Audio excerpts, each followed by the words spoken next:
Bernard Hill dies at age 79. China's president arrives in Europe. North Korea bolsters Kim Jong-un with birthday loyalty oaths. Russia announces nuclear weapon drills. Australia accuses China of unsafe behavior. Madonna's Free Brazil concert attracts more than 1.6 million fans.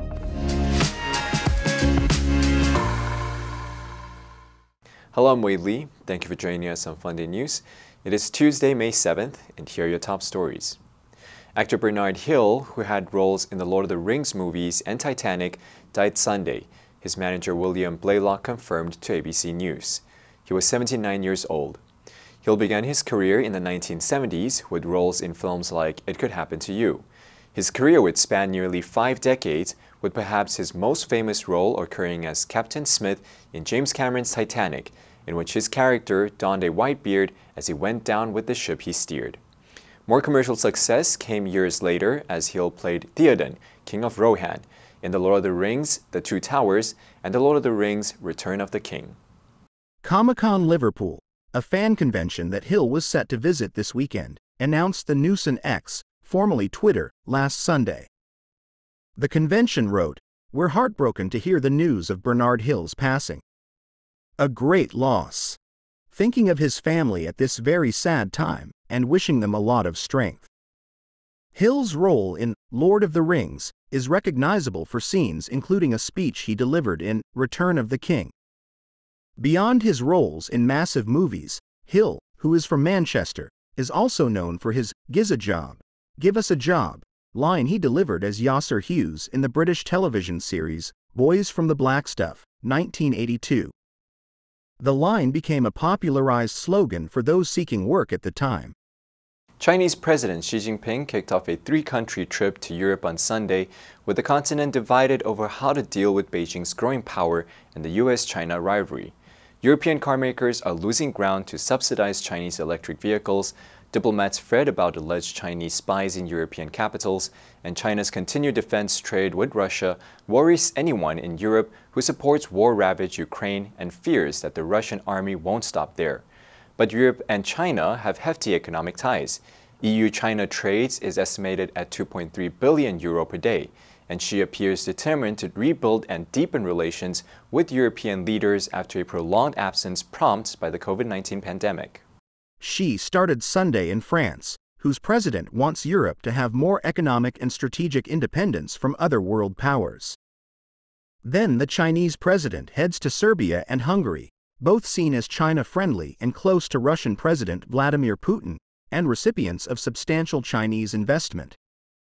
Xi's trip will be closely watched in Washington for signs of diminishing European support for its key foreign policy goals. At the same time, there's increasing uncertainty in Europe about future U.S. support for transatlantic allies. Xi was greeted at Paris's Orly airport by French Prime Minister Gabriel Attal, and by protests by groups demanding that France pressure China to respect Tibetan and Uyghur minority rights.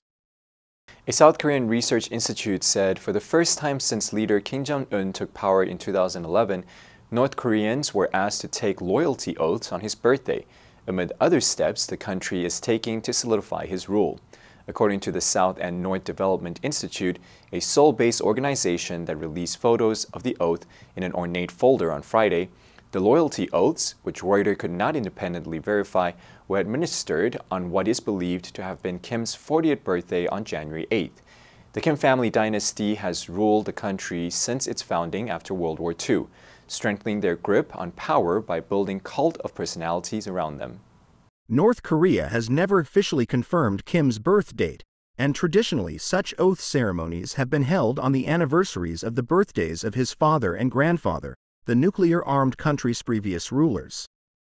Sand said in an analysis, Kim Jong-un's choice to host a loyalty oath ceremony on his 40th birthday, as he begins his 13th year in power, signals a shift towards political assertiveness, departing from his predecessor's approach. Sand's president, Choi Kyung-wei, told Reuters North Korea could move to designate Kim's birthday as an official anniversary as soon as next year. La, da, da, da, da, da, da, da.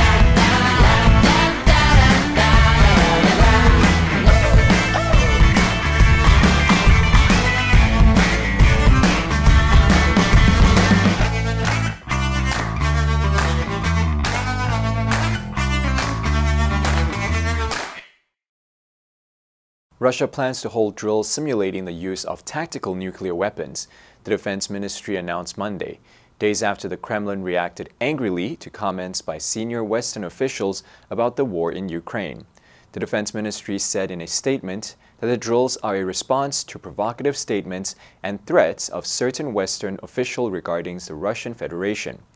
It was the first time that Russia has publicly announced drills involving tactical nuclear weapons, though its strategic nuclear forces regularly hold exercises. Tactical nuclear weapons have a lower yield compared to massive warheads that arm intercontinental ballistic missiles intended to obliterate entire cities. The announcement appeared to be a warning to Ukraine's Western allies about becoming more deeply involved in the more than two-year war. Some of Ukraine's Western partners have previously expressed concern about stoking the war amid fears it could spill beyond Ukraine and into a conflict between NATO and Russia. French President Emmanuel Macron repeated last week that he doesn't exclude sending troops to Ukraine, and UK Foreign Secretary David Cameron said Kyiv's forces will be able to use British long-range weapons to strike targets inside Russia.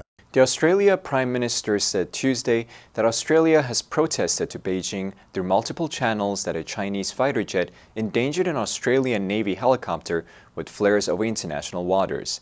The incident occurred Saturday as the Australian air warfare destroyer HMAS Hobart was enforcing UN Security Council sanctions against North Korea in international waters in the Yellow Sea. There were no injuries or damage reported. Prime Minister Anthony Albanese said the Australian public expected an explanation from China. Defense Minister Richard Marles said Monday that a Chinese Chengdu J-10 fighter jet released flares in the flight path of an Australian Navy Seahawk helicopter deployed from Hobart. He said the flares were 300 meters in front of the helicopter and 60 meters above it, and the helicopter pilot had to take evasive action in order to not be hit by those flares. It was the most serious encounter between the two nations' forces since Australia accused the Chinese destroyer CNS Ningbo of injuring Australian Navy divers with sonar pulses in Japanese waters in November. Australia said China disregarded a safety warning to keep away from the Australian frigate HMAS Toowoomba. China maintains that the encounter happened outside Japanese territorial waters and that the Chinese warship caused no harm. Madonna put on a free concert on Copacabana Beach Saturday night, turning Rio de Janeiro's vast stretch of sand into an enormous dance floor teeming with a multitude of her fans. It was the last show of the Celebration Tour, her first retrospective, which kicked off in October in London. The Queen of Pop began the show with her 1998 hit, Nothing Really Matters. Huge cheers rose from the buzzing, tightly packed crowds pressed up against the barriers. Others held house parties in brightly lighted apartments and hotels overlooking the beachfront. Helicopters and drones flew overhead, and motorboats and sailboats anchored off the beach filled the bay. Madonna, 65, told the crowd, "Here we are in the most beautiful place in the world," pointing out the ocean view, the mountains and the Christ the Redeemer statue overlooking the city. She added, "This place is magic." Madonna performed her classic hits, including Like a Virgin and Hung Up. For the introduction to Like a Prayer, her head was completely covered in a black cape, a rosary gripped in her hands. The star paid an emotional tribute to All the Bright Lights Lost to AIDS as she sang Live to Tell, with black and white photos of people who died from the illness flashing behind her. Later, she was joined on stage by Brazilian artists Anitta and Pablo Vittar. Rio spent the last few days readying itself for the performance. The answer for yesterday is C, equivalent. The chemical engineers searched for a substantial equivalent to replace the expensive reagent in the experiment. Did you answer correctly? Now let's delve into the news of China president arrives in Europe. Number 1, ravage, 毁坏, 损坏, 严重损害. For 2 decades, the country has been ravaged by civil war and foreign intervention. Number 2, prolong, 延长. Don't prolong the agony, just tell us who won. Number 3, substantial, 大量的, 价值巨大的, 重大的. He ate a substantial breakfast. Next, we have a multiple choice question for everyone to practice. Which answer would you choose? You can write your answer in the comments section. The correct answer will be announced tomorrow. And that's it for today's Funday News. Be sure to tune into Funday News from Monday to Friday and click the link below to join Funday for free. I'm Wei Li, your host. I'll see you next time.